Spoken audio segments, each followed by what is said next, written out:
Welcome to the Win Daily Show. My name is Sia Najad. This, of course, is the PGA live stream, which will be a podcast in short order for everybody to listen to a second or a third time. So I'm going to start, before I even get to you, Joel, I got to start with Nick at Sticks Picks, because last week, and I posted it on my Twitter, for those of you, you can see my handle right there. Go check it out. Last week, we did the outrights at the end of the show, like we always do. And, Nick hasn't always been with us to do outrights, so I can't even compliment him on how many outrights he's gotten, live on the air that have actually been right. I've had a few here and there. So he comes at me with 66-1, I like Hideki Matsuyama.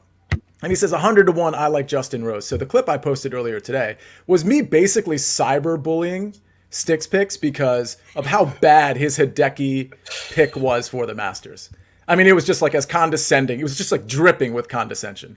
And fast forward to 2 days ago, and Hideki Matsuyama, a guy I've been tooling on for quite some time, actually wins the Masters. So, Nick, the floor is yours. I don't know if you want to take a victory lap. I don't know if you want to cyberbully me back, but congratulations. I know you had an outright ticket on it, and that was an awesome pick. Hey, I appreciate it. I would have preferred Justin Rose won because I put a lot on that. I had him priced at like 40-1. I think I said that on the show last week. So like 60 points of value, actually 600 points of value, I guess you'd call it. Just insane value for me there. So I would have preferred Justin Rose. But yeah, Hideki, I've been looking at him for the last couple of weeks. I know at the Valero, he played really, really well, just struggled putting. And so that was like the only metric that gave him a negative grade for me. But I had him priced right around 40-1 as well. So it was more of me just taking advantage of the market, but I'll take the high road. I'm not going to dog on you or anything like that. You got perfect hair. If anything, I'll just give you a compliment and be like, all right, on to the next term. Let's see if we can do it again though. Let's see if we can do it again. Joel, let me ask you this. I mean, I did okay in the Masters from a DFS standpoint last week. I did great in the head-to-head market. Man, I'm starting to really click with head-to-heads. And a lot of them, we'll discuss some at the end of this show. And I know the Better Golf Pod that Sticks Picks does with Spencer Aguiar. They do a lot of outrights, top 40s, top 20s. But I'll tell you, mid-tourney, there's so much information to be had. So I can sort of celebrate my head-to-head success while my DFS was, kind of middling. I was kind of all in on Dustin Johnson. That did not work out. I had a couple shares of Jason Day and Patrick Cantlay. We'll talk about Patrick in a few minutes. That didn't work out. Joel, how did you do overall? So I actually had a lot of success on Showdown, per usual. I got third on Friday, so I took home about $6,000 Friday. Then throughout the rest of the week, I think I won $1,000 on Sunday in Showdown. So had a really good Showdown day. My week-long lineups were not great, but I won most of my money back. So not terrible. I was able to have a profitable week because of Showdown. Give me, and there's a reason I'm asking you this, give me one or two guys that really let you down from a week-long DFS standpoint at the Masters. The biggest letdown was DJ, obviously. Just having that much of your salary and not even make the cut really is just a big stinger. And Bryson too. The interesting thing about Bryson that I'm just keeping an eye on this week, knowing obviously that we're going to be doing the Masters every year, was he wasn't as bad as it looked, right? Like those holes that he talked about eagling, he eagled. He had the birdies. He just blew up to way too many times, which is going to happen at the Masters. And that is kind of part of his game, which is a lot of the reason why, people don't like him. So he's going to need to find a week where he strings it together and doesn't have those blow ups. But, he was in good form. A lot of what he did, looked good last week. Fair enough. I'll tell you a couple guys that really dinged me. I guess we talked about it. Patrick Cantlay. I wasn't on Berger. I wasn't on Spieth that much either. I decided to take the fade route there, and that didn't really hook me up. But let's turn the page. We're at the RBC Heritage here in South Carolina. Coastal course. Nick, let me start with you. Was there anything in particular you were looking for? Any metrics that you were outweighing versus other metrics for this one?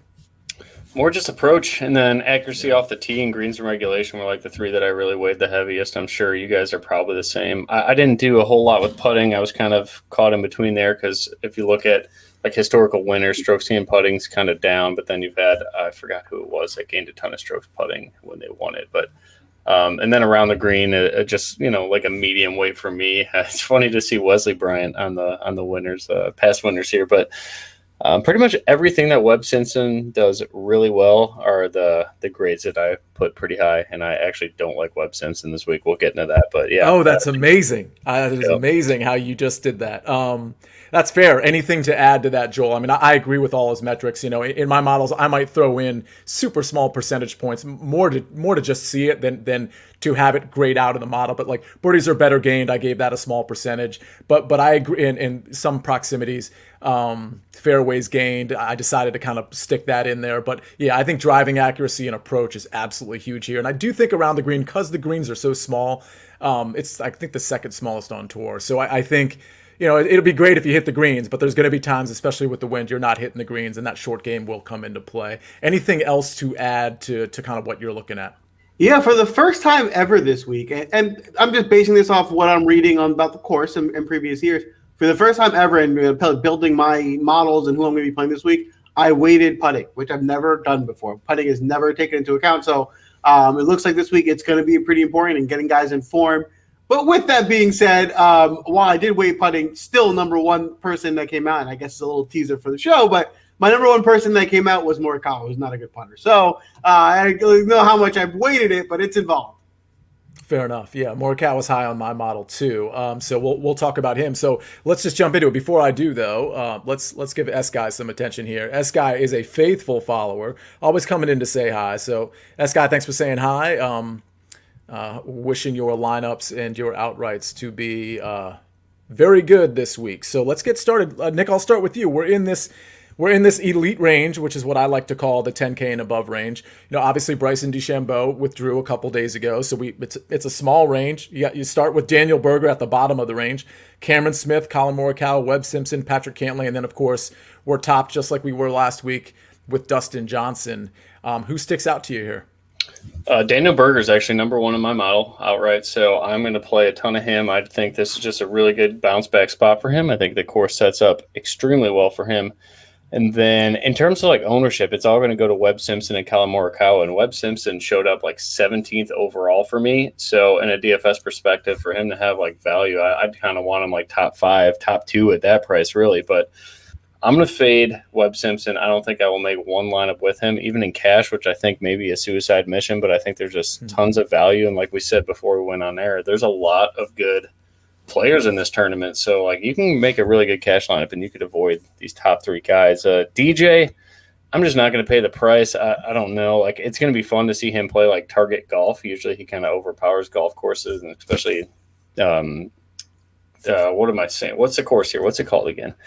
Harbor Town. We were just talking about it. Yeah, Harbor Town, it's short, it's only like 7,100 yards, so DJ should, like from a distance perspective, tear it up, but you just can't play that way off the tee. So I'm going to fade him, I think. I'm not sure about Morikawa. I don't really like his putting at all. So I think the top 2 guys for me are the 2 lowest owned here at Berger and Cameron Smith. I'll tell you what. So, Cameron Smith, that's interesting. We'll talk about him in a second. So, Joel, what do you have to add to that? Any other guys you like or guys you don't like here? Yeah, so like I said, Morikawa is the top guy for me this week. I think Morikawa typically wins on a week where, you know, people are starting to maybe second guess him a little bit or maybe overlook him coming off the Masters. Listen, he's still going to have a pretty good ownership, but I don't feel like a lot of people are talking Collin Morikawa this week. So, you know, the way he's hitting the ball, I love him a lot.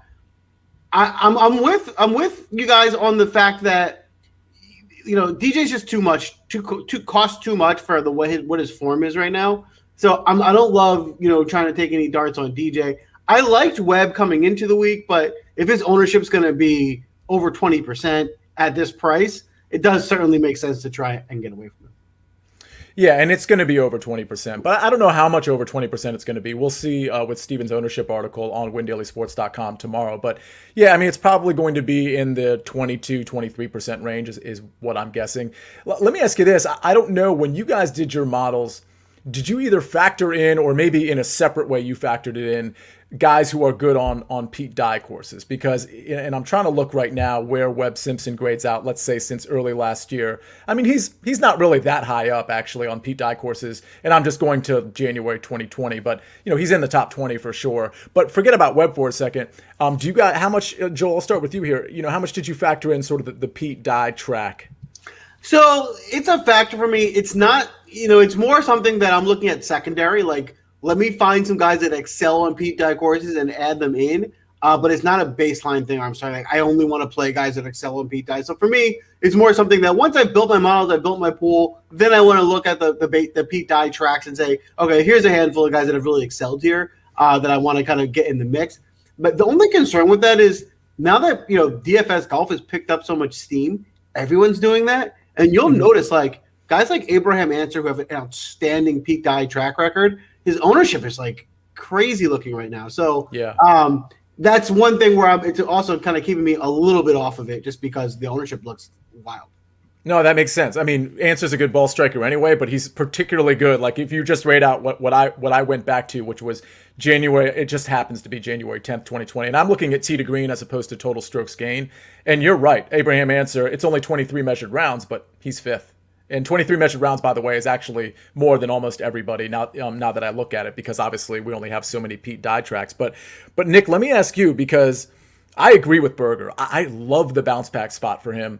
I love that, he actually played, if you look at his approach numbers at the Masters, where of course he missed the cut. Yeah, that sucks that he missed the cut, but his approach numbers were great. It was just the strokes. I mean, he lost so many strokes putting. So I love him on this course. I think it's a good bounce back spot. And on top of that, he's great on Pete Dye tracks. I mean, I'm looking at, it's only 16 measured rounds, but he's number 2 tee to green. This, again, dates back to January 2020. So I think I like Daniel Berger. I'm kind of splitting the baby here because I like Webb Simpson too. So I feel like I like the super chalk in Webb Simpson, and Berger is going to be a little chalky. What I wanted to ask you both about, though, before we move to the 9K range, Nick, I'll start with you. What are the thoughts on Patrick Cantlay? Because obviously he had a miserable week last week, but he grades out really in every category. If you go for any period of time, whether it's 36 rounds or 100 rounds, like obviously he's good off the tee, around the green, on approach. He's a good putter. Pete Dye tracks, I'm looking now. Yeah, he's up there. He doesn't have a ton of measured rounds on Pete Dye tracks, but he's way up there. What are the thoughts on Cantlay? And any hesitation to go back to him? No, I'll play a ton of him, especially if he's, his ownership is probably going to be half of Webb Simpson. Maybe not that much, but we'll see with the ownership article tomorrow. I got him pegged for right around like 10 to 12% right now. So if people are just going to not play him just because of a bad week last week, he checks every single box here. And if you look like offshore and, with the legal books in the United States, if you kind of aggregate everything, he's slightly over even money to finish top 10. He's like plus 140, plus 150 for a top 10 finish. That is some of the shortest prices I've seen in the market for any golfer. So Vegas likes a bounce back here, and that's enough for me. And if people are going to fade him in DFS, not necessarily fade him, but if he's only going to be a 10% owned guy when he's usually like a walking top 10 when he's in good form, I don't even want to say he's in bad form because the Masters is just one bad week. I'm all in on Cantlay for sure. And Joel, what are your thoughts here? I mean, if you're on Cantlay, that's fine, but like, is he kind of like fourth fiddle here in this elite range, or do you like him maybe third best? Or fifth best, or you don't like him at all? My take on Cantlay is the exact same. It's if his ownership is 100% where I'm going on Cantlay. If his ownership is low, I like him a lot. If his ownership is high, there's a guitar. I can't get behind a guy who has high ownership and not coming off great form. Yeah. So I'm like, it's not going to be for me. But he checks enough boxes where he does well on Pete Dye courses. He is, talent-wise, one of the best golfers in this field, and we're going to get a low ownership on him. That's enough for me to buy in.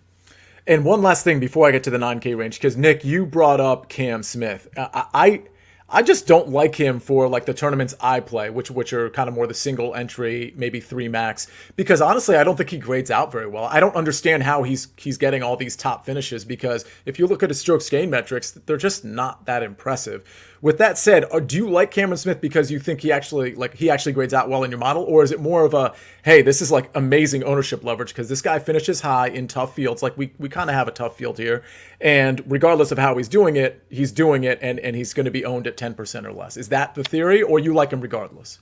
Well, I think now Cam Smith showed up number 9 for me. So Berger was number 1 overall. Cantlay was number 4. So in this 10K range, those would be my top 2 guys. And Dustin's not even in the top 10. I think he came in at 11th. But Cam Smith, I think what bumped him up so much is over the last 30 days, I have an adjusted 1.7 strokes gained putting. So when Joel was talking about how important putting should be this week, I'm not necessarily sure how much I'm going to weight it like with my final numbers, but right now it's pretty heavy, and he's just an insanely good putter right now. The approach, I'd like to see that tick up a bit. So I could see I don't know, maybe there's value in betting him not to make the cut. If you're going to fade him in DFS, maybe just do that. And I wouldn't fade him in DFS. I think if I were like anti Cam Smith this week, I would just see if there's like a really big number for him to miss the cut and see if it's like 3 or 4 to 1. Maybe that'd be the way to fade him, because I don't think at like 5 to 8% owned right now is what he's showing up to be. Like the upside of him is just too much for me to pass up.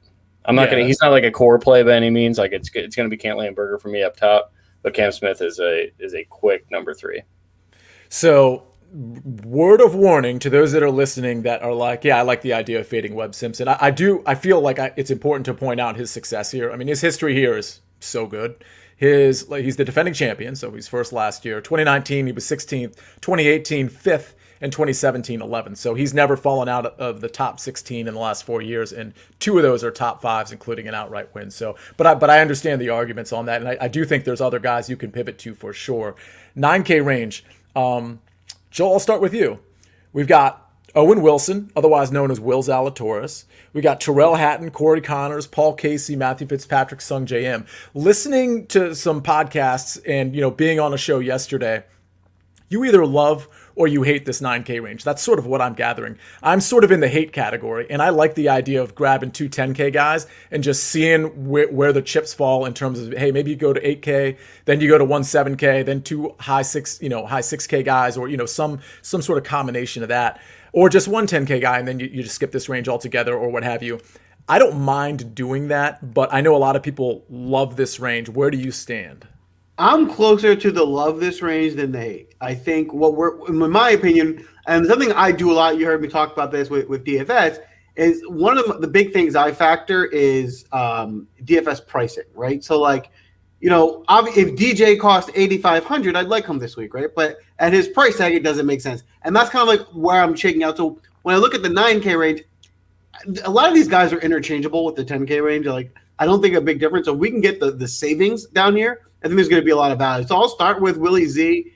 He put on a show last week, and I think he kind of showed the world that he's for real and that he's not just like this guy that got hot this year. I mean, he's playing in every tournament that they let him play in, and he's competing in almost every single week, and especially last week at the Masters. So I don't think he's going away anytime soon. And, a top 10 is certainly within the realm, even winning the tournament. So I like Zalatoris a lot. I also really like the way Cory Connors is playing. I mean, when you want to talk about a ball striker, consistency, I mean, he has all that. If you can take away some of those real tough, challenging holes that he blew up with a little bit at the Masters that he won't have here, and he can be a little bit more consistent, I think he's going to have a really good week. So I like Connors a lot. And then the last 2 guys in this range, I just want to mention, I like Fitzpatrick. I want to go back to the realm there. Last week he got tied for 34th, and that was disappointing, right? And tied for 34th at the Masters, is not also bad. And before that, he's just been racking top 15. So, we need him obviously at this price to get us in the top 10 or right there at least. So you do have high expectations, but he's been playing great golf. And I think someone that's getting overlooked, someone we mentioned last week, is Tyrrell Hatton. He actually won me a lot of money on Sunday Showdown because a lot of people overlooked him. His price got, like I say, disrespected. They really shoved him all the way down into the 7,000s range. But he's a really good golfer. I think he may have found something toward the end of the Masters, bringing some of the momentum here this week. Could be a sneaky way to get different. Oh, great. I think Hatton's a great way to get different. Totally agree. Nick, 9K range. Who do you like? Man, everybody's chalky, right? I don't know what to do. Zalatoris showed up was he 5th overall for me, so it's hard for me to avoid that. I think just everybody in this is a great play. I always love Paul Casey. I think this is another great course for him. I think all the Europeans should play extremely well at Harbour Town because it's kind of a European style course. And Fitzpatrick, I guess he fits a European narrative. I just don't really ever play him, and I don't regret it too much. Mm-hmm. Sungjae Im is interesting to me. He's going to be a fade overall, like anything in betting or DFS. He's ranked 32nd for me, so there's just no purpose for me to play him at this price. But I think overall, Connors, Hatton, and Casey are going to be my guys, and I'm not sure what to do with Zalatoris yet. I think he gained 6.5 strokes putting at the Masters, so you take that away. If he can't do that again, then I don't know if he's worth 9.7K. But that dude he's so safe. I'm just going to go on record as saying that I have a feeling a lot of these hot 9K guys are going to not crash and burn, but just not I don't see Cory Connors doing, and Paul Casey and Will Zalatoris doing this on this much of a consistent basis. And by the way, I do want to ask you guys this, and Nick, I'll start with you here. Cory Connors, Abraham Ancer, I know we haven't gotten to Ancer yet. There's a couple other guys that have played 3 tournaments in a row. So that includes, I think Matt Kuchar is one of them too. So that includes match play. And then there was the Valero. And then there was, of course, the Masters. In match play and the Masters, depending on how much you played at match play, like it can be wearing both physically and mentally, emotionally, if you will. So knowing that those guys I just mentioned played 3 tournaments in a row. I mean, I know these guys are, basically athletes and it shouldn't be a problem. They play golf all the time. Nick, I know you play golf all the time, but if you played 3 tournaments in a row like that, would you be worried on that 4th tournament of some sort of fatigue, or that's just not an issue at all? I'm not trying to convince you. I'm just asking. Yeah, I mean, this is more of Augusta's grueling. Like, there's so much slope in that course, and walking it is just a workout in itself, and then doing that 5 days in a row because they all played on Wednesday too. So that I would certainly take that into consideration, but this is a small and flat course for the most part, so I don't know if it's going to be that big of a problem. But for like Kuchar, yeah, I'm going to be a fade on like the older guys that just played that much. But you could kind of say the same for Paul Casey. He's getting up there in age, but I don't know. That's a tough question. I think me personally, I'm not going to worry about it too much, but I don't know. That's a really tough question. I don't know if there's got to be some sort of metrics behind that can grade that. I can answer that question for you. There's a clear answer for me, and here's what it is. You want to wait. You want to look at the guys that might be tired, but here's the issue with doing that. If a guy rates out really good in your model and you like him, and then you're like, well, but it's his 4th tournament in a row, he might be really tired, and you don't play him and he wins the tournament, you're just be like, that made no sense. Why would I not play a professional golfer because it's his 4th tournament in a row and my model liked him just because he played 4 tournaments in a row? So I can't take that into consideration, because anytime I fade somebody because they're tired and they do well, I'm just going to be so upset with myself that I just can't factor it. Yeah, no, it makes sense. And I will say this, the model, which I don't even know if the model that I've created is going to be like my final model, but I'll tell you, Cory Connors, Paul Casey, and who was the other guy, which is Will Zalatoris, they're all in my top 11. So now the model I'm looking at right now doesn't have any sort of Pete Dye overlay, so there's that. But these are young golfers. They're not going to have a lot of Pete Dye experience. At least the first 2 are Cory Connors and Will Zalatoris. So, yeah, I mean, I guess I like them, but if I was going to choose one of those 3, and those are the 3 I like the most in the 9K range, I think I would fade Will Zalatoris, and I think it would be either Cory Connors or Paul Casey, and I'd probably lean towards Paul Casey, because I do think if Cory Connors gets in trouble, it's usually around the green, sometimes with the putter, of course, but it's usually around the green, and that could be a problem with him here with such small greens. Before we get to the 8K range, Austin, I'm always going to show the compliments. So back in black, I assume that's a compliment. That's just my Persian heritage coming into play, always wearing black. So thanks for listening. Austin's one of my good friends from first grade, if you guys can believe that. And he's also a big fan of Win Daily Sports and the show. So that's pretty cool. 8K range. Joel, I'm going to start with you this time. This is a slightly bigger range than the 9K range, but I mean, it's not immense. It's certainly not immense. And we start out with Abraham Ancer, who we talked about at the front of the show. He's going to be very popular for good reason. Then we've got Tommy Fleetwood. He's going to be probably 1/3 of the ownership of Abraham Ancer, and he's starting to come on. Then we go down the list, Brian Harmon, another guy that's going to be popular for good reason. And then Sergio, Shane Lowry, Harris English. Maybe he's coming on, maybe not. Lee Westwood, Billy Horschel, Kevin Na, and then finally Matt Kuchar, who I think we've all decided we're probably not playing in this tournament, nor are many others. Although he is a decent course fit. Who do you like in the 8K range, Joel? So because of the already reasons discussed with, Pete Dye experience and all that stuff, I like Ancer a lot. The unfortunate thing is you're going to have to eat the chalk with playing him. I'm going to. I'm going to ride with him. I just think, a lot of things make sense. And in this field, like we said with the other thing, his price is a little bit of a discount, right? He could easily have been the same price as Will Zalatoris or one of those guys. So you get a little bit of savings by getting a guy like him. Probably why it's a little bit chalky, but it makes sense. I think, if you wanted to pivot to Tommy Fleetwood, play both of them, it makes sense. Tommy Fleetwood is the same kind of idea in that, he's in this field, he's as good as, outside the top 4 guys, he's as good as anyone. You're getting a little bit of savings on his price, and with the low ownership, that's probably the most attractive thing about a top 10 golfer in the field, getting definitely less than 10% ownership. I'm actually going to be fading Brian Harmon this week. While he's been playing great, no denying that, To me, he's not the type of guy that's super great for DraftKings scoring. So for him to be in your lineup, you need him to really be almost like top 5 because he's not going to, I don't think, accumulate enough birdies and whatnot to just like be like a 30th and, be in the winning lineup. So for me, I don't love Harmon this week. I'm going to be fading him. But I will play some Sergio and I will play some Kevin now. So that'll kind of round up my 8K range.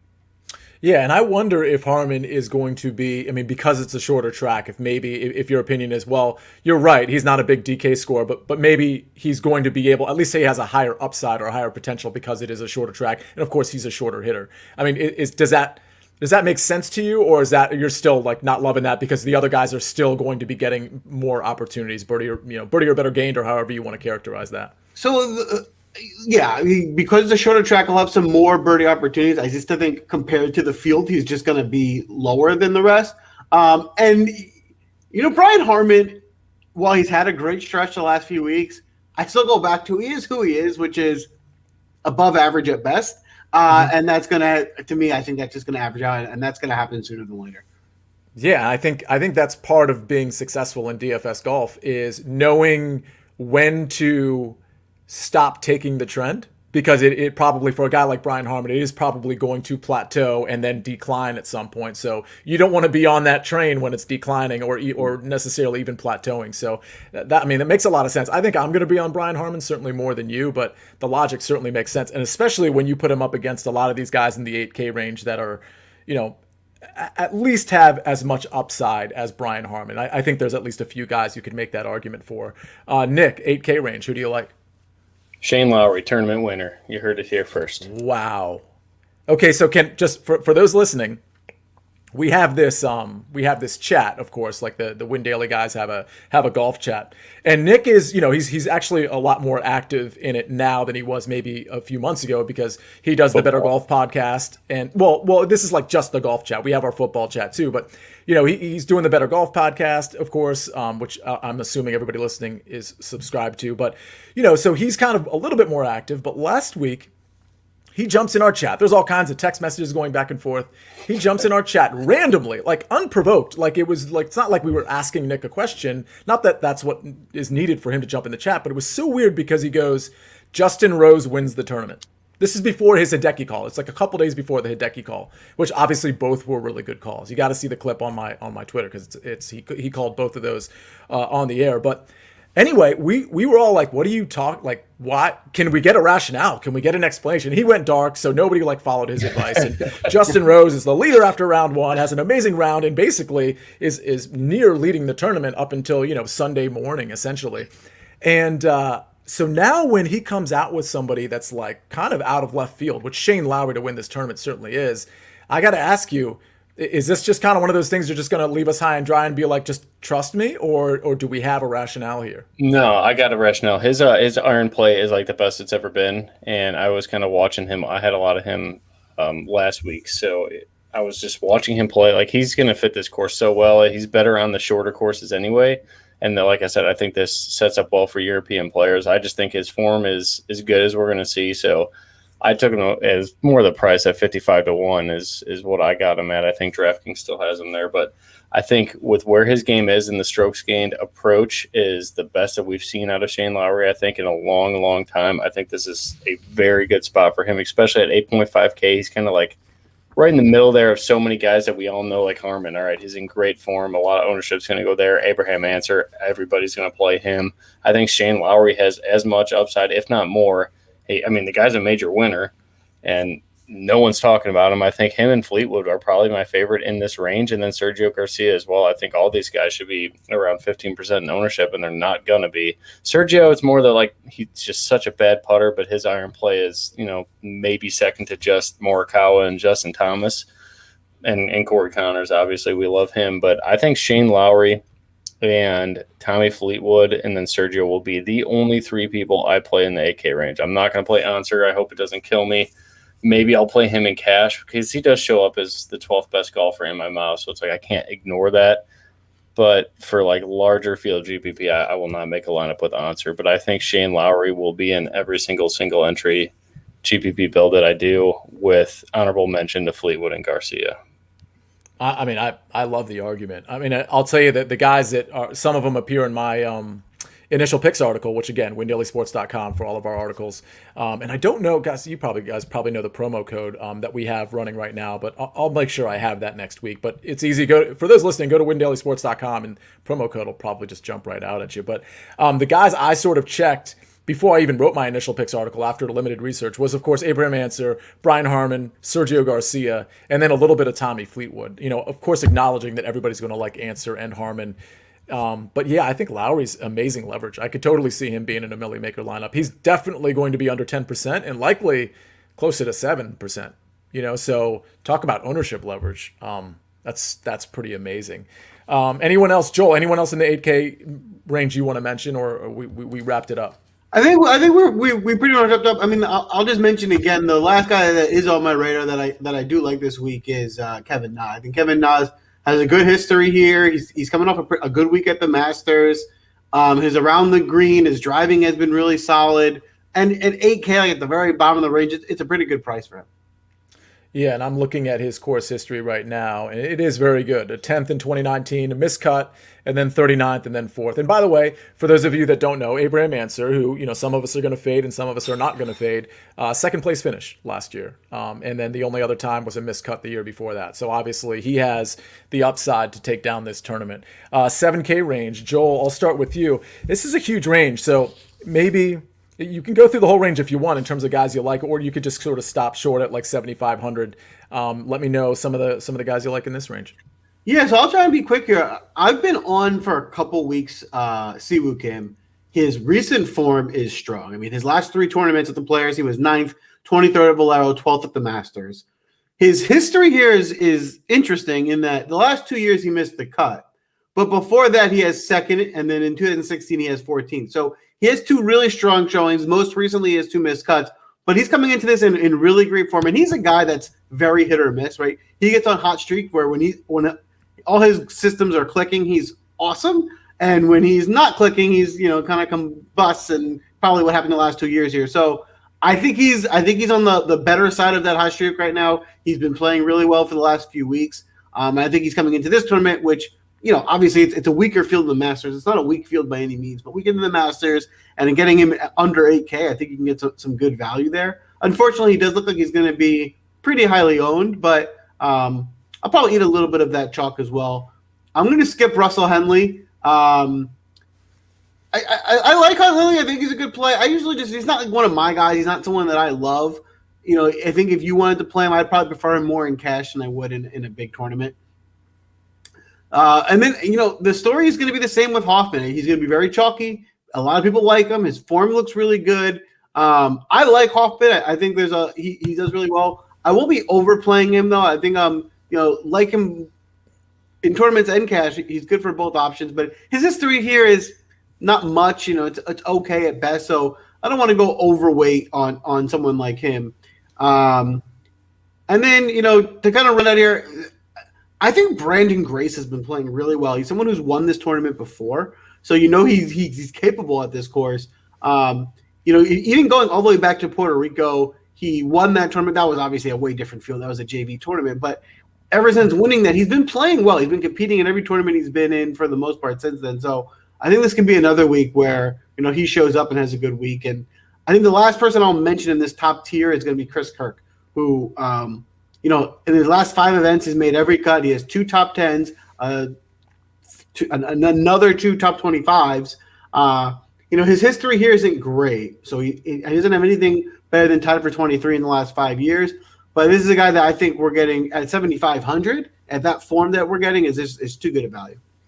Yeah, I was actually shocked that Chris Kirk was 7,500. And I'm not saying this guy's like going to win the tournament or anything, but I fully expected him to be like a flat 8,000 or 7,900 because of that recent play. And for the record, the course history, I mean, Chris Kirk has had some, you know, personal troubles. So like he hasn't played the last 2 years. And honestly, I think even 2018 when he was 55th and 2017 when he missed the cut, I mean, I think that's sort of where those troubles might have started. So I kind of, in terms of Chris Kirk's history, I kind of throw all of that out the window because golf wasn't his priority in those moments. I mean, that's just my take. So it's an easy take for me to say, because I actually like Chris Kirk, and so I do want to discard the history. But it really was a long time ago, and he's a much better golfer now than he was then. So I totally agree on Chris Kirk. I mean, as far as some of the other guys you said before we get to the top end of the 7K range with Nick, I haven't decided what I'm going to do with Russell Henley. He's not one of my guys either. I was kind of hoping to be convinced by you or Nick, one way or the other. If you don't mention him, then I'm not going to be on him either. Siwoo Kim, his history here is just sort of troubling, but he is, of course, everybody knows he's a Pete Dye specialist. I get that.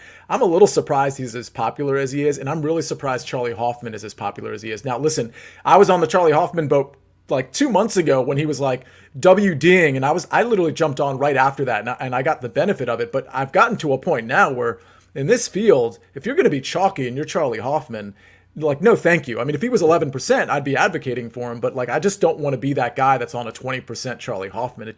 That just doesn't add up to me. And then, of course, I already talked about Chris Kirk, who, of course, is going to be chalky. But Nick, with that, the 7K range, who are some guys you like?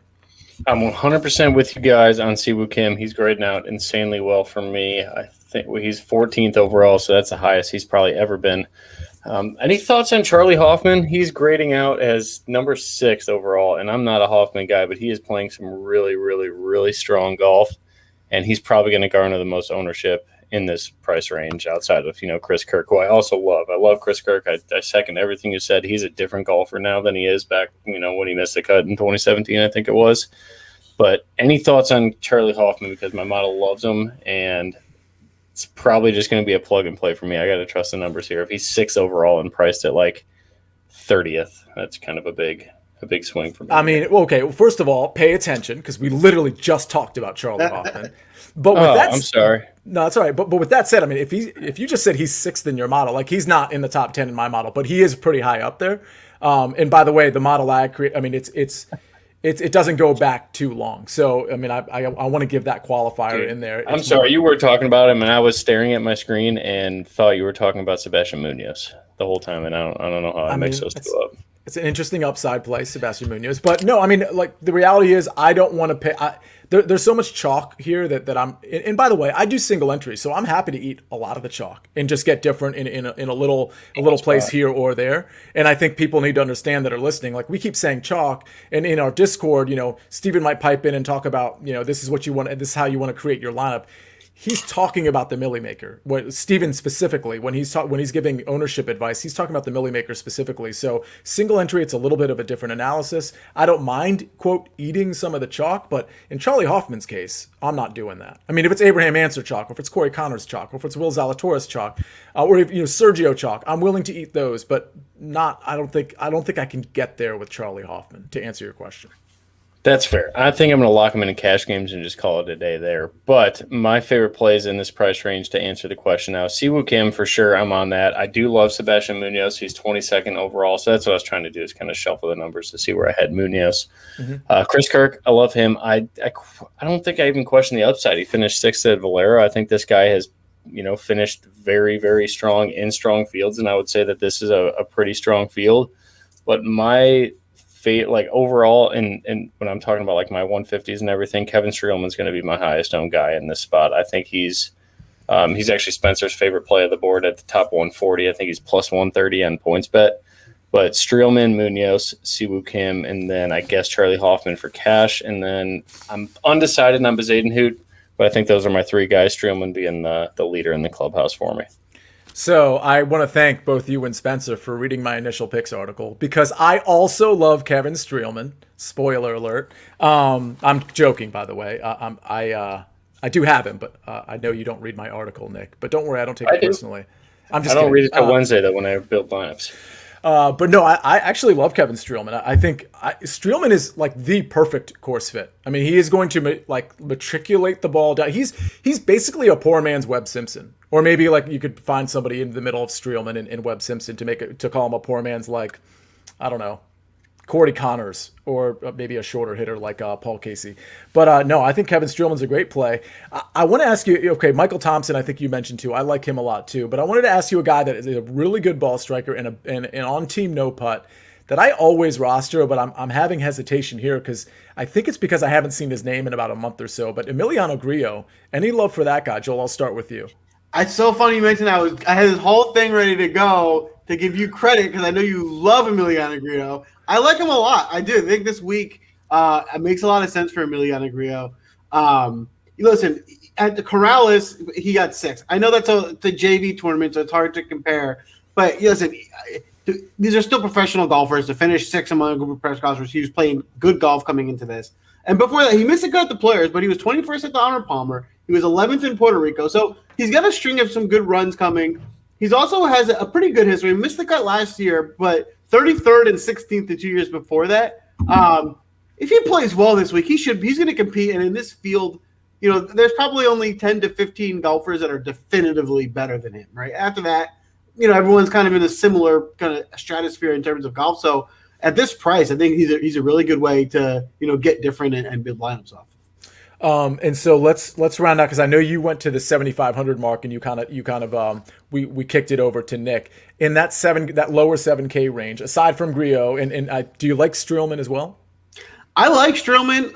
I probably wasn't as high as you guys were on him going into this, but I think you guys make some good points, and I'll probably even bump him up a little bit after kind of talking to you guys and seeing everyone else likes him. I like a lot that Nick mentioned. I do like Munoz a lot. I think Munoz is underrated. I think he gets a little bit overlooked and especially, listen, like I said, this is not like a full blown. This is almost a regular field. I would say it's a slightly weaker field than normal, but I guess coming after the Masters, it looks a little differently. But in this field, he's a similar kind of sentiment I have with Griot, right? After the top 10, 12 guys, he's as good as anyone. And when he finds a hot week, he can win the tournament. So he's played well. Like if you notice on Sunday at the Masters, he started off really poorly and kind of imploded. And then he's finished really strong. And, I almost was like, because I played a lot of him in Showdown on Sunday. And early on, I was like, oh, I'm done. And then he came on and had a ton of birdies in the back 9. So if he can carry some of that momentum into this week, he can be a really sneaky play. I want to ask you both about a guy that I'm really starting to like, but I think I'm a little late to the party, and that's Lucas Glover. I think both of you have been on him. Nick, I know you have been on him recently. I think as recent as a couple weeks ago. Nick, so I'll start with you. Lucas Glover. Are you rostering him this week? I'm in between. I have to make a decision on a guy my model loves is Adam Hadwin. So Glover ranks top 25 and Hadwin's 22nd, Glover's 24th. So maybe I'll just make a lineup with both of them and use a lot of value there. But I do like both, but a slight edge to Adam Hadwin. Ever since he's been working with Mark Blackburn, the new swing coach, yep. I think we're going to see this guy used to be just a walking top 20 in golf 2 years ago. I think this is the course that should fit him very well. It's not very long at all. It's only like 7,100 yards. Short greens, his green and regulation used to be great. I think he's finding that again. I think we're going to see a very good week of iron play for Adam Hadwin, and I would not be surprised if he finishes top 10. Yeah, the iron game hasn't been there like it was like a couple years ago for Hadwin, but you're right. Ever since having the swing coach Blackburn there, his game is obviously improved. So it's just a matter of like, when is it really improved to pay off in the DraftKings or the betting circles? It could be this week. I actually was going to be a little bit more patient with him, but I don't think patience is really the right thing to do in DFS. I think you kind of have to jump on early with guys like that. So I like the Hadwin call. Joel, do you have any thoughts on Lucas Glover or anyone else in the 7K range before we get to that 6K range? Yeah, just quickly, my take on Lucas Glover is interesting. It's very similar to me as Brian Harmon, but the big difference is he's not chalky and he's $1,600 less. So if Brian Harmon was $7,100 and low owned, I would love him this week. And so I like Glover. I don't think he's the best, DraftKings scorer, but at this point, the positive check marks of a good price, good form, ownership being manageable, that formula is kind of what I'm looking for my lineup. So I will be playing some Glover. And one other person, just to throw out more of a GPP play, but someone that's definitely going to be interesting this week is JT Poston. His current form is a mixed bag, right? He's had some success, he's had some missed cuts, but he's done really well here. He's 2 top 10s. He's only 2 times playing the course, so if he's clicking, if his iron play is in line this week, he can certainly contend at this price. Yeah, that makes sense. Second that big time. I love Poston. Joe of all trades, love the show. I catch it every week, so he knows how to get on the show. Obviously, all you have to do is compliment us, or you can ask us a question or submit a lineup, and we can critique that. Which, of course, we do in Discord pretty much all of Wednesday and Wednesday night, and sometimes even on Tuesdays. I might look at some in Discord later. So please join the Discord chat as soon as possible. Okay, 6K range. I mean, it starts off with a couple, in my opinion, kind of heavy hitters, especially when you consider, this field is a little less than, like what Joel said, a little less than average in terms of the talent pool. I mean, Doug Gim, to me, sort of jumps off the page. Matthew Naismith jumps off the page. And then you have, familiar names like Luke List, Ryan Moore. You go down a little bit, Snedeker, who's playing well, Rory Sabatini. You keep going down. Chase Seifert is there, who's been playing pretty well, Stuart Sink. These are all the names I mentioned are guys that I kind of like. I'm probably going to play a little bit of. But I'll tell you what, Nick, let's start with you. Give me a handful of 6K guys you like. So I actually just cleared out my player pool completely for this range. So I am keeping in Naismith. Obviously, I think he grades out extremely well. The guy that grades out the best for me in this range overall, though, is Patton Cassaire. I think that this is a really good tournament for him. He's probably going to be the most popular of the guys down in that 6.5K range, but this course fits him great. He's from the area. And then I think the other guy, I can never get Russell Knox right. It seems like my numbers always love him. But then Doug Gim, I think he's just completely mispriced for how well he's played this year. He kind of fell off the last two tournaments, but I think this is a good bounce back spot. And then my boy Brendan Hagee. My model always likes him, and it seems like when it does, for the value, of course, that he's a really good play. So I'm not sure what I'm going to do with Snedeker. We did see him play well at the Valero, but I'm not really a Snedeker guy, so I don't know. But I think it's those three for me. Yeah, I love Naismith and Gim. I do want to get this out there because I'm looking at our Discord now. We've got a couple narratives that we need to make sure are out there. Michael Thompson, who I believe, Nick, you brought up, and I've been a Thompson fan for quite some time. He's 7,200, so he's not in the 6K range. But I think his last two finishes here are 8th and 10th. But it's I know also the Naismith story. Story. But it's also his birthday on Friday. So maybe I need to. Maybe I need to. Then. Yeah, maybe I need to throw him in the first round leader conversation, and that'll be like his birthday present to himself on Friday. But the other narrative, of course, is Matthew Naismith proposed to his now wife on the 18th green. And for the record, Matthew Naismith also rates out really well in my model and is awesome on approach typically. The one thing about Doug Gim, Joel, before we kick it to you, is his sort of disaster in the last few tournaments has been that short game around the green, and his putter hasn't been that good to him either. So again, this is a course where around the green I did bump up just a little bit relative to normal. So that does scare me quite a bit, and I don't think he has any history on this course as well. So if I'm comparing Doug Gim to like a Matthew Naismith, for example, I'm definitely giving the edge to Matthew Naismith, but I would agree with the sentiment that Doug Gim has as high of upside as Naismith or higher upside than Naismith. So for me, Doug Gim is not a cash game play, whereas Matthew Naismith is, and Doug Gim is certainly a GPP play, but I like them both for GPP. Joel, 6K range, who do you like? Yeah, I think there's some viable plays here in the 6K range. I think Gim and Naismith at the top. These two guys are guys that easily could be priced $500 to $1,000 more, and no one would have batted an eye. So just good value from these two in that perspective. I like Ryan Moore. Ryan Moore has been driving the ball pretty well. He's very accurate, which is what you're going to need here. His history at this course is a mixed bag, but he's grading out for me well this week, and he's going to be coming under or pretty low and probably under 5%. Can you just go down and as a GPP play, someone that at this price, if you want to take a look at Doc Redman, I'd be okay with that. He's tied for 21 last year. His form hasn't been very good, so you're really taking a shot at somebody, but he's capable, right? He has the upside. We've seen him compete in much tougher fields, so he's going to need to find something. But at this price, he's worth taking a shot on. One of my, I think, sleeper plays of the week, because I don't think he's going to be very high owned, but I could be wrong about this, is Camilo Villegas. Is that saying his name right? Villegas? Yeah, Villegas. Yep. Villegas, technically. He's been competing, right? So, Valero, he was 17th. He missed the cut at Punta Cana, and he was 8th at the Honda. So, he's not a young guy. So, if you want to look at history, we can go all the way back to 2013 with him. He got 9th in 2013. He was 27th in 2014. since then, he hasn't done too great here. But I'm playing him more on a play of he's found something recently. He's been playing pretty well over the last month. And if he continues to do that, he can compete in this field. So at this price with him, I mean, you're basically getting him near the 6,500 is pretty much usually as cheap as we usually get on this show. We don't typically go much below that. I think he could be a nice sneaky GPP play. Yeah, I'm so mad at Camilo Villegas because I had a 6 for 6. If he had made the cut at Corrales, that probably would have won a lot of money. And, it was he was coming off a really good week, and Corrales was kind of a watered down field. I didn't think it was a lock to make the cut, but I was like, all right, I'm somewhat comfortable with him, even though I don't normally roster him.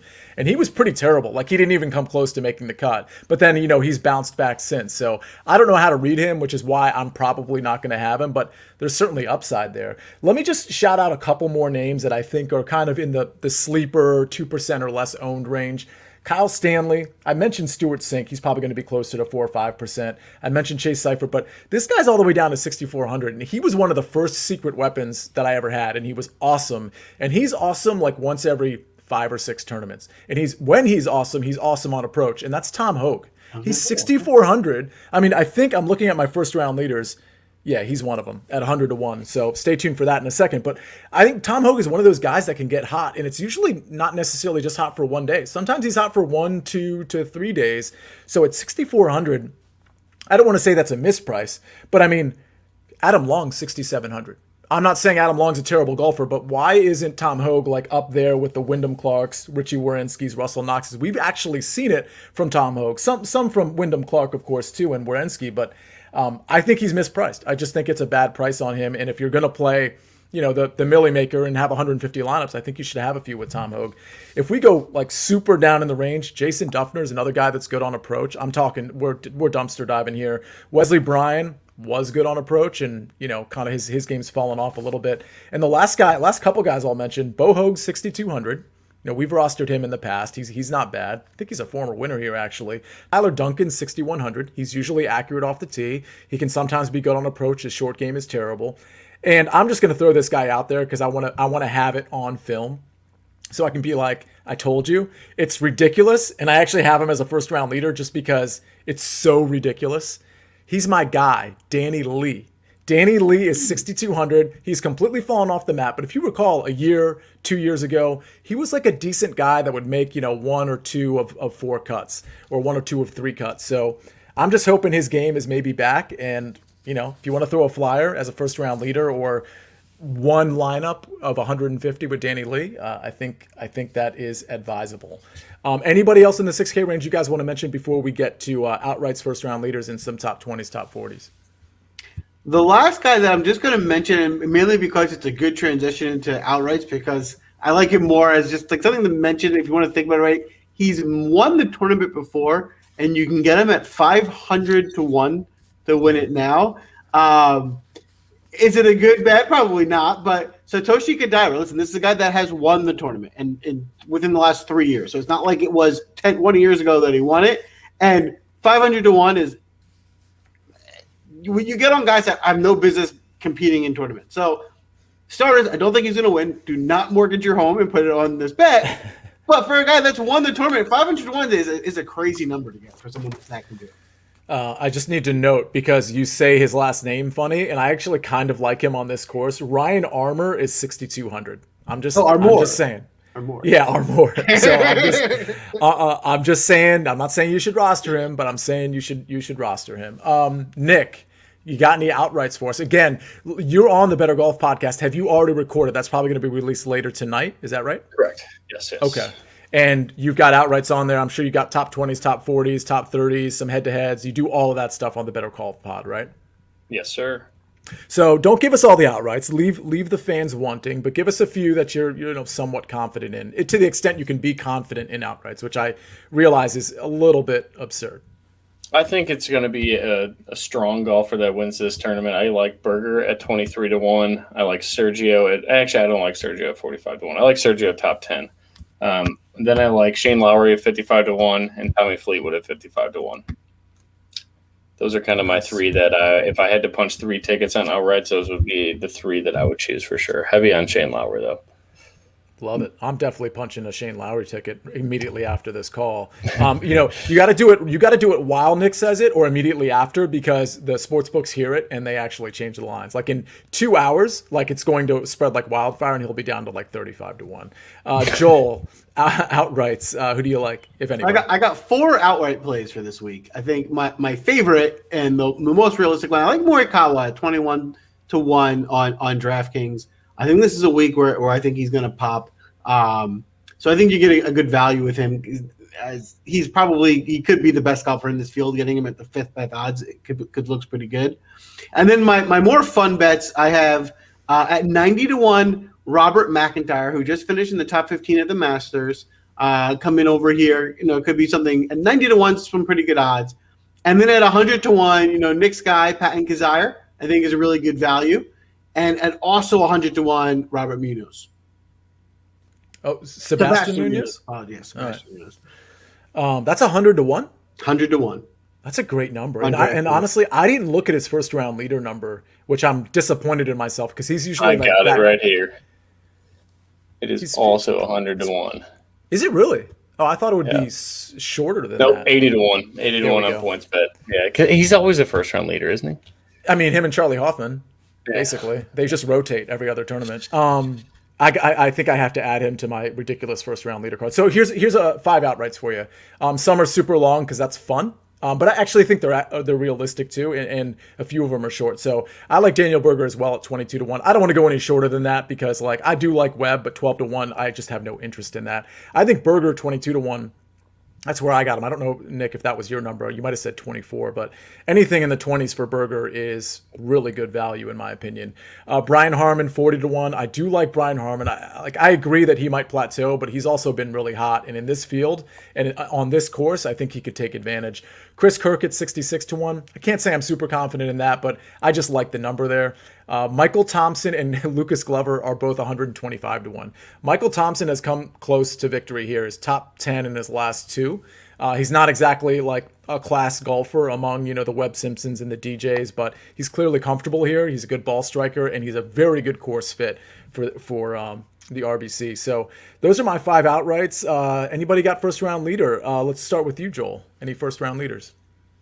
So I don't really have any first round leaders, to be honest with you, but just to have some fun and kind of throw one out there, I'm going to go for CT Pan at 90-1. Love it. All right. Nick, first round leaders. We go Adam Hadwin at 80-1 and then Shane Lowry at 60. Adam Hadwin and Shane Lowry at 60. All right. So I'm going to give, 1, 2, 3. I'm going to give you 6. I was only going to give you 5, but that Michael Thompson birthday on Friday, I have to throw him in at 80-1. And I can't get behind Michael Thompson. I'm sorry to cut you off, but I've never played him. I don't know what my model hates about him, but maybe it's just because his sister's better than him at golf. But I don't know. Is that true? I'm scared. Yeah, Lexi's a stud. Oh, that's his sister. Okay, I actually didn't know that. You're breaking news. Family, I guess. But yeah, I can never get behind that guy unless he's priced like mid-6s. Yeah, so I actually like that because I hated your Hideki call last week and he won. So maybe Michael Thompson like top 5s or something. So this is actually perfect. So so Michael Thompson, first round leader, 80-1. I have a ridiculous one, Tyler Duncan at 150-1. Danny Lee, 200-1. We're just having fun here, folks, right? I mean, maybe they're not related. Sorry, maybe fake news. It might. Yeah, you let me know. So so we got Michael Thompson, Tyler Duncan, Danny Lee at all ridiculously long odds. Tom Hogue at 100-1, also ridiculously long odds. And then 2 guys that I think are a little bit more realistic. One is going to be the breaking news, of course. Charlie Hoffman's 50-1. I think any tournament Charlie Hoffman is in, just for the sake of ceremony, you have to at least put $1 on it, or hopefully like $5 because he does get hot in round 1 typically. But here's the breaking news. Are you guys ready? Joel, are you ready? You haven't affirmed or denied whether you're ready or not. 9:02. I'm ready. 9:02. Looking at the no watch. 9:02. It's Tuesday night on the Win Daily PGA show, and I am about to tell the world who the first round leader is going to be in 48 hours, which sounds impossible, but I'm about to do it. So here goes. The first round leader at the RBC Heritage in 2021, and I'm telling you this on a Tuesday, folks, so run to your sportsbook and put all of the money that you have in all of your bank accounts on this player at 66-1, who has been mentioned and endorsed by none other than at Tee Off Sports, Spencer Aguiar. It's Kevin Streelman, 66-1. That is your first round leader at the RBC Heritage. You're welcome, America. With that, Nick, any head-to-heads or top 40s that you really like? Don't give us all of them. I want people to listen to the Better Golf Pod. Give me like one or two that you like, or guys that you're looking for to be in head-to-head matchups. Maybe they're not out yet or something like that. I haven't really gone through all the matchups that I like yet, but top 40, Kevin Streelman. Let's go. Let's keep riding that. It's plus 130 on PointsBet. Sebastian Munoz plus 150 on PointsBet to finish top 40. And then Adam Hadwin plus 180. And if you need a bomb, just because, I don't want to be the guy that doesn't give you big tickets, let's go Harry Higgs plus 270, top 40 on PointsBet. We almost forgot to mention Harry Higgs. That would have been a disaster. I love Harry Higgs. Oh, we have to mention him every show. I usually disparage him, but everybody else seems to love him. And honestly, he is playing a lot better. So he's a cool dude, yeah. I mean, he's a cool dude. Yeah, this dates back a long time. Now I'm kind of like bunkered in. Like I can't dig myself out anymore because I'm playing this role of hating and making fun of Harry Higgs. So Henry Higgs is what we call him when back in Michael's day, which was so long ago. I'll give you a couple top 20s before we close the show. Brian Harmon at plus 160, top 20, I think is a pretty good number. And Matthew Naismith at plus 350. I mean, it's a plus 350 number, so that's why I like it. If it was like plus 250, I wouldn't like it nearly as much. So those are a couple that just sort of jumped out at me. I don't really get into the top 20 and 40 market as much as I should, so maybe I'll be listening to the Better Golf Pod and dipping my toe in a little bit further. But with that, Joel, I got a couple top 40s that I really like. I love nice. Siwoo Kim at minus 110, basically a coin flip. Top 40 in this field, I think that's a really good number for him. Yeah.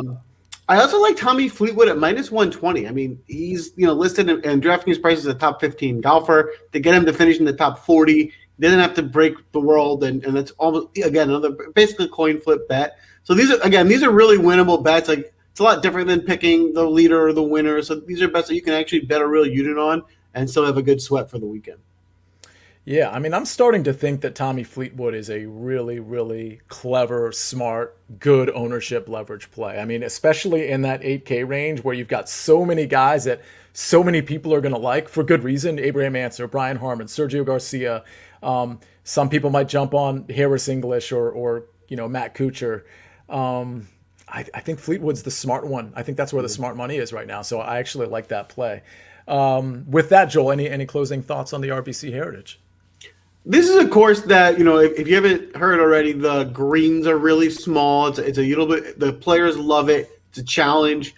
Get your cut makers. I think the biggest lesson to learn from DFS is get guys that, don't get too crazy with taking your shots. Take your shots on good players where you get lower ownership, but get your cut makers and you'll have a fun week. Yeah, makes sense. Nick, any closing thoughts?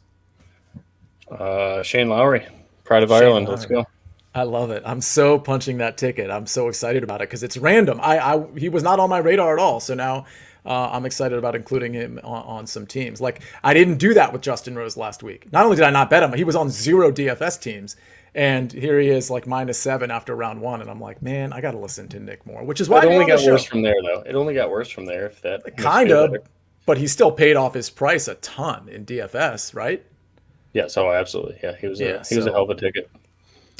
Tune into Discord for the secret weapon. Last week's secret weapon, which of course, for those listening, is less than 5% owned and under 7K, was Matt Jones, and he ended up finishing 21st.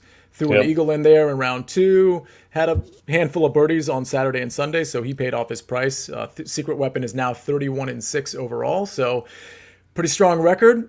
Get into Discord for that tomorrow night. We'll have the cheat sheet up on WinDailySports.com. We'll have more articles up tomorrow, including Stephen Pillardi's ownership article. So everybody stay tuned for that. The team is working hard to make us and you some money. And with that, no hangover, guys. The Masters was last week. What's done is done. This is the RBC Heritage. Let's make as much money or more. Thanks for joining the show. We will see everybody next week on the Win Daily PGA live stream, and stay tuned for the podcast. Rate and review the podcast, and smash the like button on YouTube. All right, guys. Don't forget, closing thought, of course, every single episode is Sports. Sport.